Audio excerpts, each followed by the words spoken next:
فَمَنْ يَعْمَلْ مِثْقَالَ ذَرَّةٍ خَيْرًا يَرَهُ وَمَنْ يَعْمَلْ مِثْقَالَ ذَرَّةٍ شَرًّا يَرَهُ.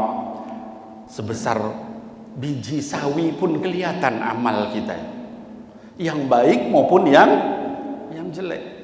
Nah, mari hadirin wal hadirat, kita di dunia yang sementara paling berapa tahun? Ya. Berapa tahun kita di sini? 50 tahun, 60 tahun. Ya. 70, 80 tuh udah repot itu. Ke masjid batuknya paling lama. Saking lama batuknya. Kita ini lagi sehat-sehatnya sekarang. Ya. Saya udah 50 lebih, udah mulai berasa. Ya. Berasa bahwa kita akan kembali kepada Allah Subhanahu wa ta'ala. Mulai mata harus pakai kacamata. Nggak bisa langsung melihat langsung. Nggak kelihatan kalau baca. Telinga seringkali nggak begitu jelas mendengar. Udah mulai dipanggilin tuh sama Allah. Tuh nikmat dikasih sekian puluh tahun, satu persatu mau diambil.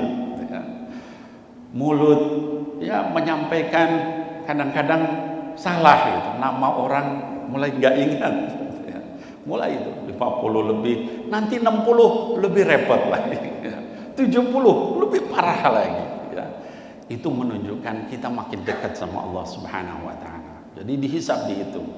Setelah dihisab di mizan, amal yang tadi udah dirinci satu persatu itu lalu ditimbang sama Allah Subhanahu wa ta'ala. Mana nih lebih berat?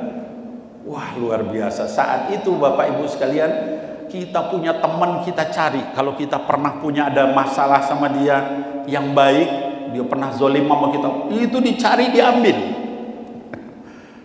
Itu kamu, sini, kamu dulu pernah maki saya kan, sini minta pahalanya, taruh di timbangan.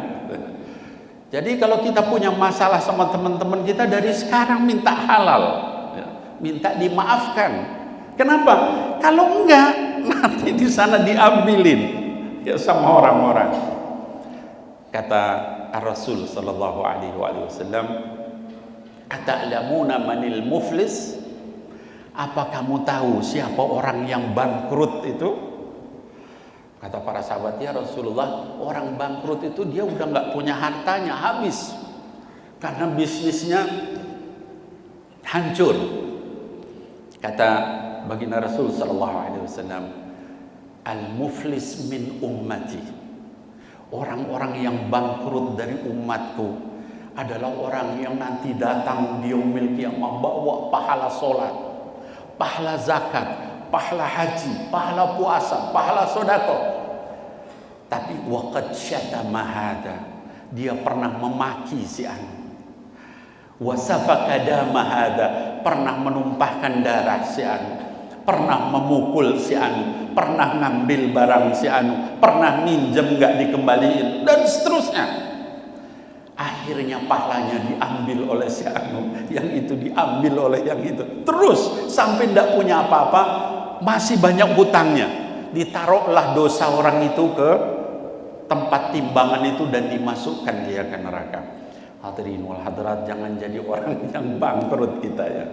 Jadi dari sekarang punya teman ya pernah kita nggak baik, minta maaf, minta dihalalkan.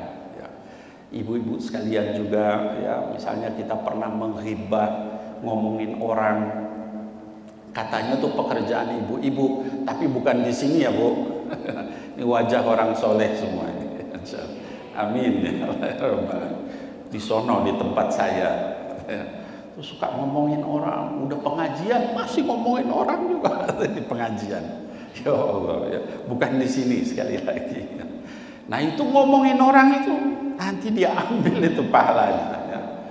Terus apa namanya ngejelekin orang, diambil lagi pahalanya. Korupsi, ambil lagi pahalanya. Habis nanti nggak punya apa-apa.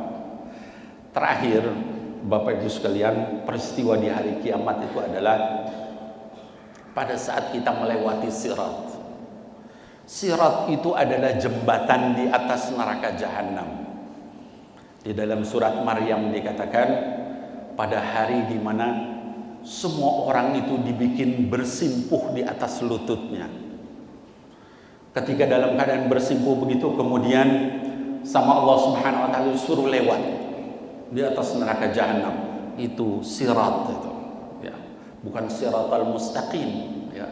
Sering orang salah. Ya. Nanti jalan di atas siratal mustaqim. Siratal mustaqim itu kita sekarang disuruh di atas siratal mustaqim. Kalau di sana namanya sirat, ya, jembatan. Kata Rasul sallallahu alaihi wasallam, ada yang melewati jembatan itu kalbarkun, seperti kilat. Ya, sebentar udah nyampe dia di ujung. Mudah-mudahan kita termasuk yang seperti itu. Amin ya Allah.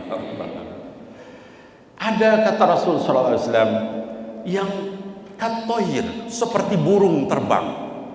Dia di bawah yang tadi, tapi cepat. Burung terbang, nyampe ke sana. Ya. Ada yang kalfursan, seperti penunggang kuda, ya, naik di atas kuda. Ada yang berlari, ada yang berjalan, ada yang merangkak, ada yang berjalan di atas perutnya, bergeser terus. Kita masuk yang mana kira-kira? Lihat amal kita masing-masing, muhasabah sebelum kita bertemu dengan Allah Subhanahu wa taala. Ada yang berjalan dengan mukanya, kepalanya di bawah, mungkin karena banyaknya dosanya.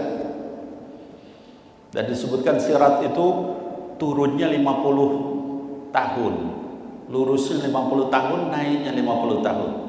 Berarti berapa lama itu sampai ke ujungnya? Di bawah itu neraka. Sebagian ada yang berjatuhan ke dalam neraka. Mudah-mudahan kita tidak termasuk. Baru nanti ujungnya ke dalam surga. Hadirin wal hadirat, itu yang nunggu kita nanti. Sakratul maut. Sakratul maut itu sendiri sakit luar biasa. Ketika Nabi Muhammad sallallahu alaihi wasallam meninggal, sebelum meninggal sakit beliau. Sakit. Setelah sakit, kemudian terakhir beliau itu minta diambilkan air. Terus diambilkan air seperti ini, ya, untuk berwudu. Terus dia ambil pakai tangannya, dia usapkan di wajahnya sambil beliau berkata, wa inna lil mauti la sakarat, atau kama qala sallallahu alaihi wasallam. Sesungguhnya kematian itu ada sakaratul mautnya. Sambil beliau usapkan air di wajah. Kemudian akhirnya terus beliau meninggal. Kata Sayyidatina Aisyah radhiyallahu anha, sejak itu saya tidak merasa aman lagi melihat Rasul aja meninggalnya seperti itu, sakratul maut, ya. Sakit lama, ya. Apalagi saya, kata Aisyah, ya. Nah, jadi dari sejak itu sampai nanti itu adalah semuanya berat buat kita. Hadirin wal hadirat, mereka yang ringan adalah mereka yang menjadikan Nabi Muhammad sallallahu alaihi wasallam sebagai uswah hasanah. Assalamualaikum. Bersama Saling Sapa TV.